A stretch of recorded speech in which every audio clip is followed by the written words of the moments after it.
My lead source is here to break it all down with us, CNN senior legal analyst Elie Honig. Joining me now is CNN senior legal analyst Elie Honig. Senior legal analyst Elie Honig. Elie, your reaction? CNN senior legal analyst Elie Honig, a former prosecutor in the Southern District of New York. Because if you look at this ruling, I will tell you as a Justice Department alum, Caitlin, it's painful. The way this broke, I was 10 minutes into teaching a class. Legal analyst Elie Honig, his new book, Hatchet Man, How Bill Barr Broke the Prosecutor's Code and Corrupted the Justice Department, is set to be released in July. All right, ladies and gentlemen, we are here with my guest, Elie Honig. I'm Jordan Gaither. Thank you so much for allowing me to be here. Thank you, CNN. We actually are doing it very fast before we get kicked out of this room because someone's been so gracious. There's so much that we see on the news about your opinion, what you think about this current political climate, and also just other legal matters that occurred. But what I like to do on my show is, my goal is to reveal who is the attorney, who is the person that got here. So I like it. Good angle. Yes. So instead of just doing the news of the day, which many people are covering, you go behind. I like it. Thanks for having me, Jordan. Thanks for coming out here. We should be able to fend off any people who are trying to attack this conference room because you put so much effort into the setup here. So thank you. So you're from New Jersey. Yes. Now, important though, people lump Jersey all together in their heads if they're not from this area. Right. There's South Jersey and there's North Jersey. I'm from South Jersey. South Jersey. So I'm from Cherry Hill, which is, so people hear you're from Jersey, they go, you must be a Giants fan. No. I'm Philly. I'm Eagles, Sixers, Flyers, Phillies, all that. Wait, you're from New Jersey, but you're a Philly fan? See here, this is a perfect example. Yes, everyone who is from, I would say 195, which is a road basically going through the middle of Jersey and down south, is all Philly fans. Like, the idea of being a New York fan for somebody from where I'm from is just like, is incomprehensible. So yeah, I'm from South Jersey. It's really, I grew up in a Philly media market, Eagles games, Philly, the New York teams and New York market might as well have been St. Louis. And not the Jets.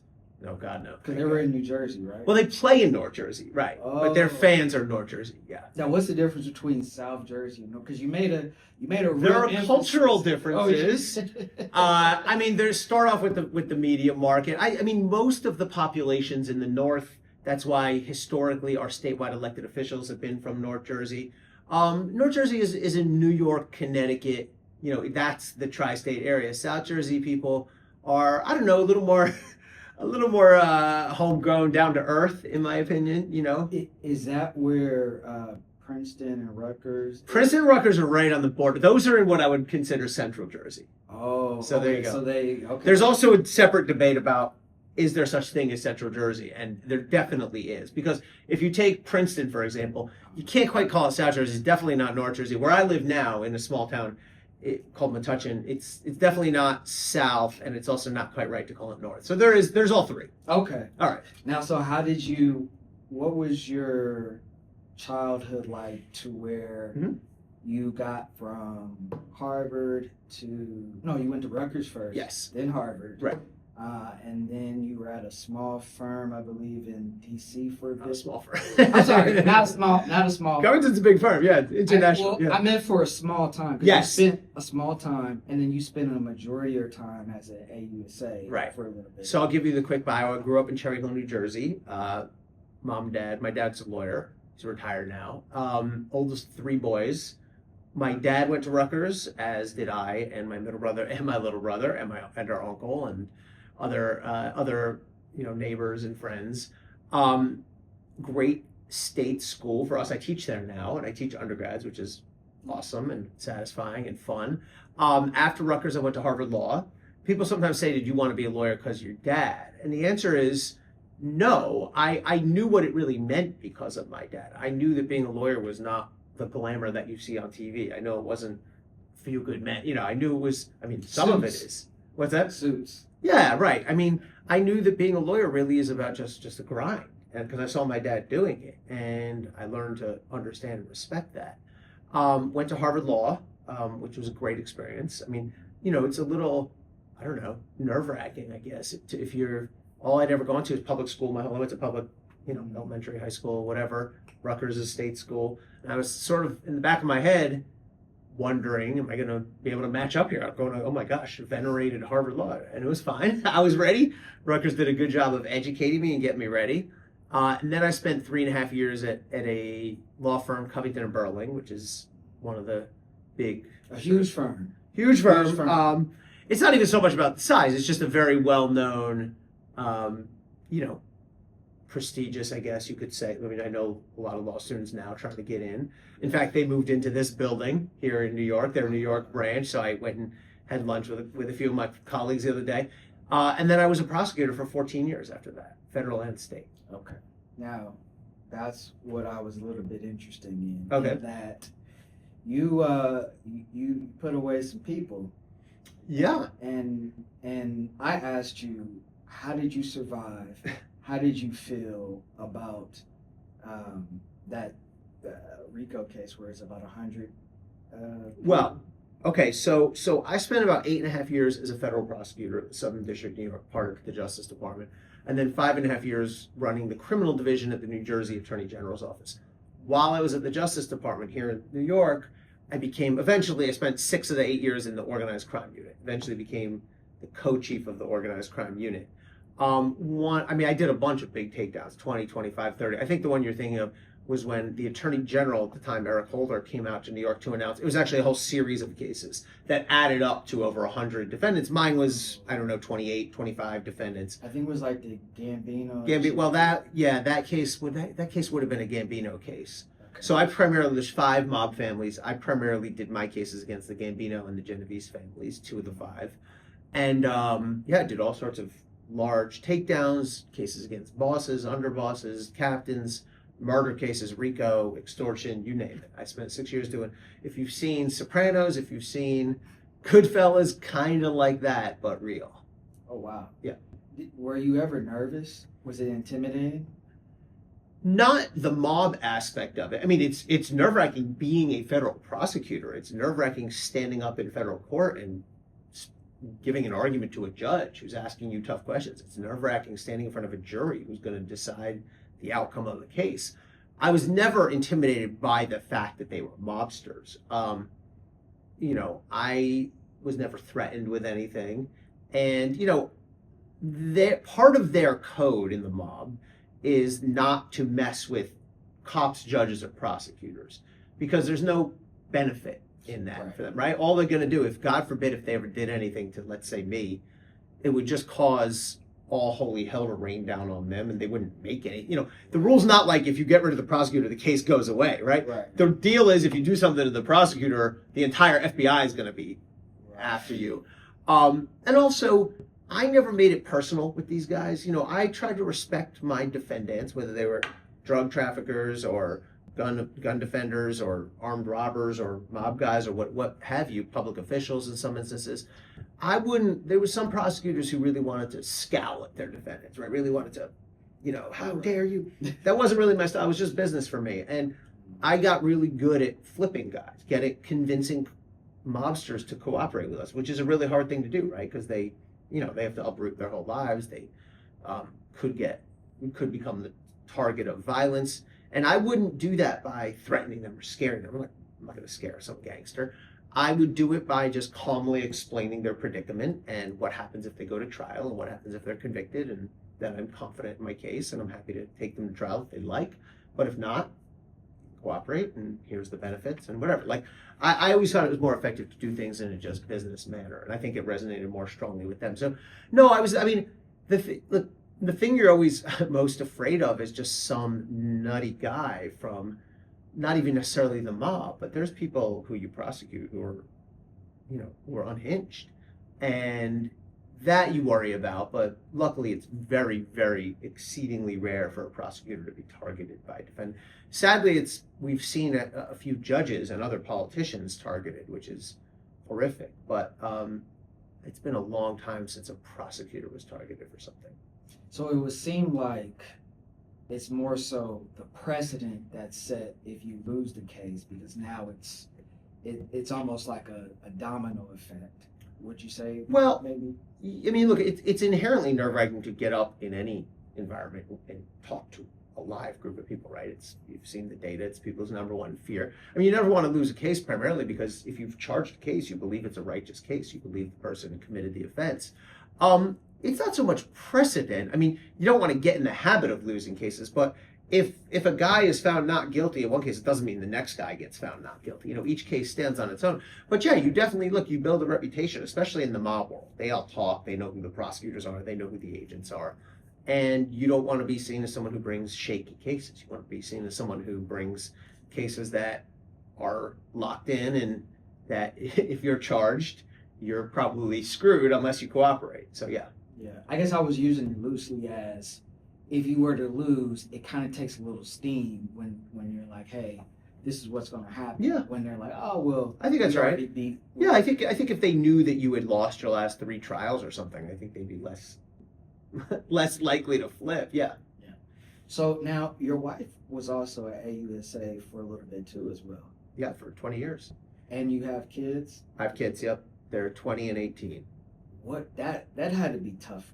See, so my dad's a juvenile court judge, and my mom's a lawyer, and she was a prosecutor. Okay. When I was growing up, so similar. Yeah, so like when I got in trouble in school, it was never what did you do. It was like, so you went across the hall at 10 o'clock. Right. Yeah, I mean there were times when we had to use our. I don't think it's unique to prosecutors. I think it's all parents, but use our BS detectors, especially with the son. We made a decision pretty early on that my son was born during my first year or second year as a prosecutor, and my daughter 2 years later. So we made a decision that we would be pretty, candid with them about what we did. And so from a pretty young age, we would explain, well, when a bad guy steals something and we write the papers and then we work with the FBI, the police, the FBI, and they go make an arrest. Then we go to, we'd explain what a trial was and all of that. And there was a moment, and I swear to you, this is true. It sounds like it's like a made up thing out of a sitcom. But my wife said to my son at a family gathering, Thanksgiving or something, it was, 15, 20 people around the table. She said, Aaron, tell everyone what a trial is, because we were proud, and he goes, a trial is when you don't see mommy or daddy for a long time. Oh, I know, right? Exactly. Because he knew that, and we used to have to juggle this, right? Like she would have a trial that would go a month, then I would have a trial that went a month, and it was like you're playing tag team with this. So yeah, that was a stab in the heart when he said that. But he turned out fine, I want to say. Okay, no, yeah. And so now, okay. You're a professor. Obviously, you have multiple segments on CNN. You have 2 podcasts, I believe. Yeah, it depends. I have a weekly podcast, The Council, that comes out every Friday, and then a mob podcast that's more long term. Yeah, Up Against the Mob. Okay. Yes. And you have, I want to say 3. I know for sure. 3. 3 for sure. You're right. Yes. How do you man? That's a lot. The thing is that, as I say, jokingly, it's all better than a real job, right? But it's very different than a 9 to 5. I mean, or if you're a lawyer, let's be real. If you're at Covington, it's not 9 to 5. It's more like 9 to 9 or 8 to 12 or whatever, 8 to midnight. 9 till you're in a box. Right. I mean, no, it's true. And one of the things that I love about this job is, well, love and hate. It's so unpredictable, right?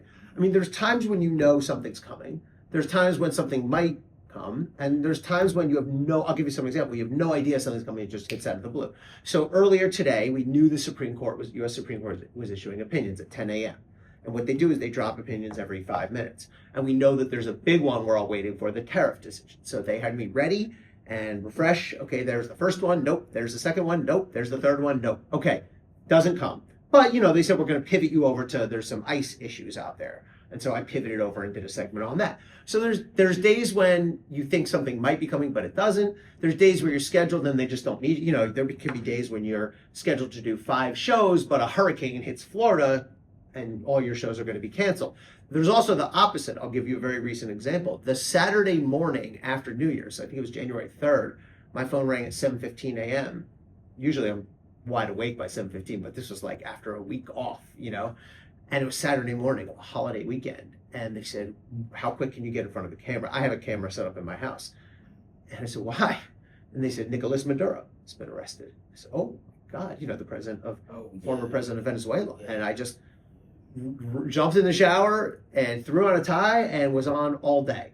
So, there's also like, even in a standard day, on a day like today where I know I'm going to be on throughout the day, I'll just come in first thing, I got picked up at 5 a.m, was on, there's a gym upstairs, showered, was back on again later.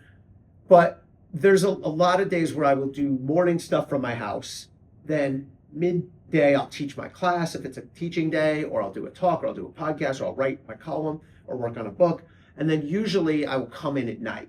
So whether it's Anderson Cooper show at 8, or Caitlin Collins show at 9, it's a little strange. You're sort of like reverse commuting. Like I'm heading from New Jersey into New York City at 6 p.m. Usually people are going the other way. So it's a little bit of an unusual job. And there's times when I'll be on from 7 a.m. till 9:30 at night, and then start again next morning. And then there's also times when legal is not in the news, which is fairly rare now. But for example, the summer before the 2024 election was very heavy on political news. Joe Biden dropping out, the debates, and the conventions, and there were weeks when I wasn't on. There would be a full week where I was on once, or a 2-week stretch where I was on 3 times or something. So it varies with the flow. But given the way, here we are, as we record this, the 1-year anniversary of Trump's second presidency, and I don't think there's been more than a day or two ever where we haven't had a major legal story during this year.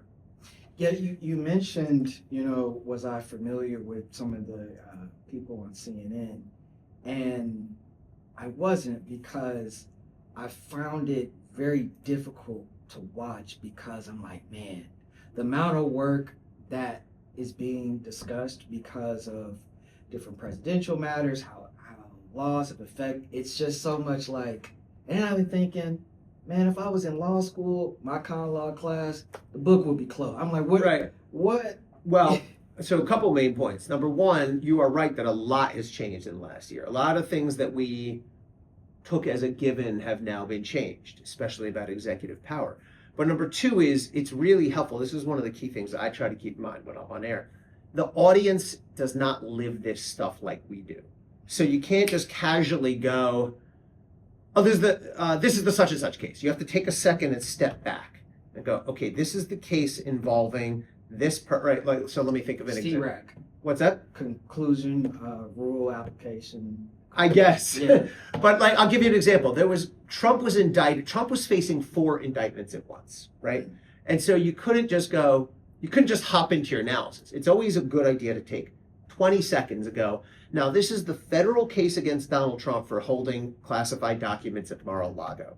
This case is down in Florida. It's in federal court. And just with that, what was that? 10 seconds, your audience goes, okay, it's that one. You know what I mean? So it always helps. I always think of it as, think about if you were explaining this not to a fellow lawyer, but also not to somebody from Mars. I've said, I think of it as, imagine you're explaining this to your mom's friends, right? People who are educated and interested and keep up on the news, but they don't necessarily live, eat, and breathe it 24 hours a day. So they know generally what's out there. They know the major players. You can refer casually to Trump or J.D. Vance. You don't need to go, but you need to explain who certain people are.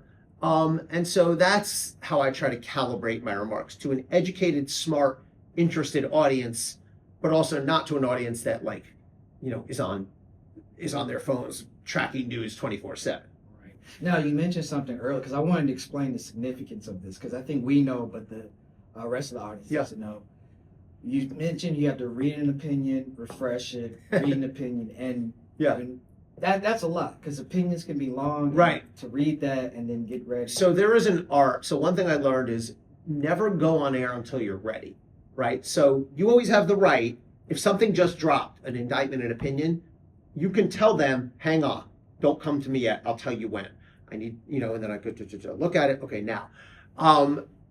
I always recommend get the primary document. So if there's an article, I'll give you an example. There was a moment when the Bill Cosby case was thrown out by the Pennsylvania Supreme Court, and they wanted me to get on air as quickly as possible, but I hadn't read the opinion yet. But I said to a producer, what does the opinion say? And that producer gave me a quick summary, and I looked quickly, and another major media outlet had a summary of it as well. But they had it a little bit wrong. One important detail was wrong. I mean, Cosby won, but the basis they had a little wrong. And so I made that mistake on air, and I said, put me back on. And I said, hold on. I read it, and 5 minutes later, I said, you got to put me right back on. And I said, okay, I misspoke before. I said it was A. It's actually not A, it's B. But I learned from that, don't go on until you've actually read it. Now, if an 80-page opinion drops, you're not going to have time to read 80 pages. So you have to learn, and I will always say, like, this happened last week. Something happened, and it was 80 pages. It might have been an indictment or a memo or something. And I said on air, I said, now this is 80 pages. I've not read the whole thing, but I said, but I read the key takeaways. I read the introduction. I got, here's the main takeaways are A, B, C, right? So like, be careful, protect yourself, get it right for your audience. And you will learn as a lawyer, when the Supreme Court comes out with an opinion, you can get the gist and then some by reading the synopsis up front. You may want to search for a keyword or two, see where which justice landed on which side of it. You can get enough to go on there, and then you sort of catch up on the fly. Why do you do all this? That's a great question. Do you mean like psychologically or no? This was never the plan. I never took a journalism class. I never once thought to myself like, ooh, maybe I'll go into media. In fact, for the 14 years I was a prosecutor, we saw the media as a nuisance. We didn't, you have a case, they have questions, they want this, they demand that, they want freedom of information, and all we want to do is just, no, go away. We don't, you don't really talk to the media as a prosecutor. When I was at the AG's office, I had a leadership job, so I had to deal with our press office. But they would say, the media is asking about such and such an investigation, what's the timing? You don't see the media as your ally. You see the media as someone you have to deal with, and sometimes unpleasant. But I decided when I left being a prosecutor, I've mentioned my kids before, they were 13 and 11, and I decided, let me take a couple of years and take a breath. And so I figured I'm going to teach for a little bit. I'm going to go into sort of academia for 2 years, maybe, in my mind was the plan. I didn't want to go to a firm. And I started on a Monday, and this was 2018, summer of 2018. So the Mueller investigation of Donald Trump was full blast. And I had friends who were doing this. And on the Wednesday, so third day in, a friend of mine said, they need former prosecutors who can explain this stuff on air, like all day, every day, like CNN, Fox, MSNBC. And so that summer, I just started doing it, and they kept bringing me back. And at the end of that summer, CNN signed me. And from there, it's just built. So why do I enjoy it? I love being able to explain things to people. I love, there's no better compliment I get than, now I understand. Right? Or now I understand better. I'm not looking, my style, I'm not necessarily looking to say big splashy things. I'm not looking to get clipped and, watch Elie Honig destroy such and such. That happens sometimes, but my number one goal and orientation is I want to explain. And one of the best segments I ever did when I was done, our camera person, as I walked up, said, "Oh, thanks. I didn't understand that till now." And I was like, "Oh, that's because the camera guys don't, they're pretty blunt and plain spoken and that kind of thing." So that's what I look to do, is to explain clearly so that a normal person can understand, but not just explain the mechanics. Also, at times to explain what's normal and what's not. So, like I was on last week explaining something that DOJ had done relating to ICE in Minnesota, and I said, "Look, here's what an investigation should look like, A, B, C." And then I said, and also, what DOJ is doing now is highly abnormal. Like ordinarily they would investigate, but here they've already announced they're not investigating. So there's times when it is called for to say this is bizarre, this is wrong even. But I don't do that because I want to editorialize. I do that because I want people to understand the broader context. It seems like you speak very fast, but the concepts of what you're saying come off nuanced and slow enough for someone to pick. And I've seen, you have a lot of clips, but you give the ability, if somebody wanted to repeat an argument, like, well, what do you really know about it? I feel like they could look at what you've said. Oh, thank you. Yeah. And go and say, well, boom, boom. Yeah, you are right. I do speak quickly. I try to slow it down. I'm slower on air than I would be in this type of conversational setting, but you're right. And that's a very nice compliment. What I try to do is, I really try to equip or arm the viewer so that if a viewer was having a conversation later in that day with a friend, they could just sort of remember the gist of what I said. And so there's techniques for doing that, right? You want you try to put your sort of conclusion right up front. You always try to start with like let's have a clear conclusory, not always, but the bottom line is they can do this, but it'll be hard. Let me explain why, right? The segment I just did with Wolf Blitzer, I had an answer. I said, yes, technically state prosecutors can do that, but they're going to encounter a lot of difficulty if they do. Let me explain why, right? So I try to do that. A lot of times I try to sort of enumerate my points. I will go, there's two main reasons why such and such. First is this, and then second is this, but you have to be careful because if you say three, and sometimes you just don't remember that third, you're gonna have an embarrassing moment. I've never had that, thank God, but a friend of mine told me, one of my colleagues here said, never give a number, never go, there's three reasons. Because if you go, there's three reasons why such and such, and you go first this, second this, and now you're like a minute later, and if you're like, shit, what was third? Right? So you always go, well, there's a couple, or you go, well, there's a few reasons. So then if you get through two, or even if it just starts to feel like a long answer, you can just wrap it up after two. So little tip, don't ever, you remember there was a famous moment in a presidential debate, I think it was Rick Perry, who was the governor of Texas, was running for the Republican nomination. And he said something like, if I win, there's three departments that I will close down. He said the Department of A, the Department of B, and, wait, what? And I will tell you, it's three agencies of government when I get there that are gone. Commerce, education, and the, what's the third one there? Let's see. You need five. Oh, five, okay. So commerce, education, and the EPA? EPA, there you go. No, okay. Let's talk. You'll find, this clip, you couldn't put it in here. And he goes, whoops, I forgot. And it's like, so take a lesson from that, yeah. Now, just last few questions. Yeah. From a personal standpoint, you have friends that differ from how you may feel on air in some of the statements. Yeah, sure. How do you deal with that? I have, from my first day doing this job, I have decided not to let political views, my political views, or any partisanship color my analysis. And frankly, that's not always the case in the world of legal analysis. There are legal analysts out there who will, every single time, whatever is worst for Trump, they will say that's the right answer. Well, I mean, or flip side of that. But yeah. I mean, more so outside, like you have a personal relationship Yeah. with someone and they don't like what's being said, or they're like, how do you manage? People respect that I call it straight. And if people disagree with me, that's fine. I'm always open for a conversation. I'm always open to disagreement. I certainly don't take it personally. What I don't like is when someone mischaracterizes what I say. I will say ICE is allowed to do this, but not that. And they'll go, you're okay with everything ICE is doing in Minnesota? No, I just said ICE is not allowed. So I don't, I host on radio on Sirius XM also. And I will say, don't call up and mischaracterize what I said, but do call up and disagree with me. Absolutely. So I'm very much a believer in civil discourse and conversation. I've never had a personal relationship compromised by political views. There's people, listen, I'm good friends with people on both sides of the aisle. I'm good friends with Scott Jennings, who's very far right, and a lot of people on the left do not like. I'm very friends with people on the far left, Miles Taylor, or whatever. There's a lot of Joyce Vance. I have good friends on both sides of the aisle. Preet is far left, I think, as well. I think he would agree with that.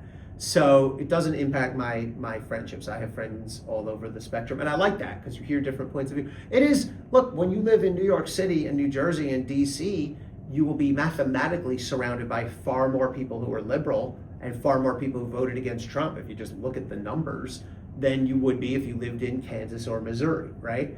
And it's important to keep in mind that the country is roughly 50-50, and not every issue is 50-50, but there are a lot of people who see things differently. So it's important to get out of your bubble. A healthy way to do that, by the way, I love when I host on Sirius XM, it's national internet. I guess it goes to Canada and elsewhere, but we get calls from all over the country. And so if you look at our call board, it'll be South Carolina, Nevada, New Jersey, Tennessee, Florida, DC, so it's a great opportunity to hear from people who live not on the Amtrak corridor, the Acela corridor, as we say.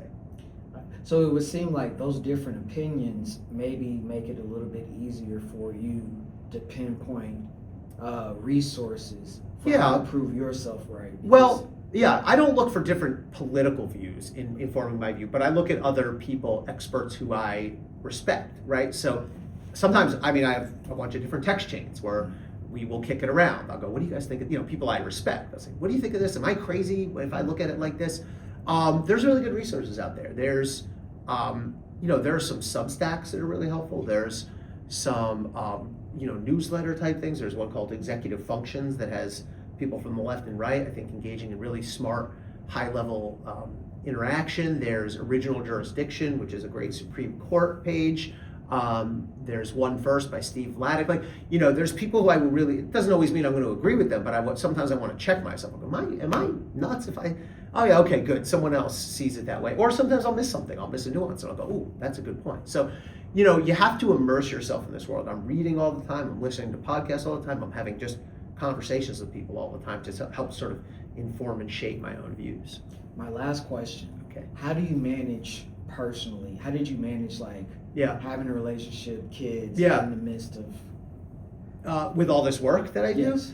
It's harder when you have kids. One of the nice things is I was able to, I still have kids, but they're in college. That sounded weird. Yeah. It's harder when you have kids at home, let me put it that way, because then you have to, soccer game and doctor's appointment and all that. Now that my kids are both in college, it's much easier, but you have to be time efficient, right? Because it's not like you're physically, you're sort of on your own to make your schedule each day.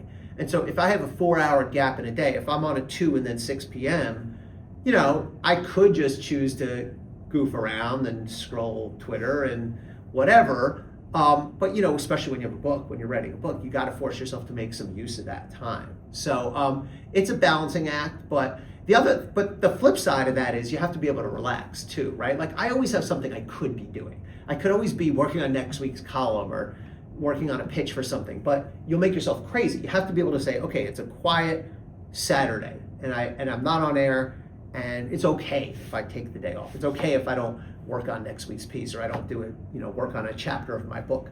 So you have to sort of find that middle ground. But time discipline is definitely a challenge. So.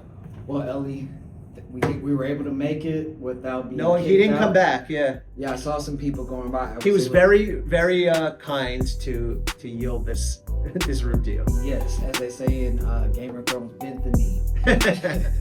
All right, Jordan. Thank you so much. Yeah, thanks for having me. Great job. All right. Okay. All right, you want to take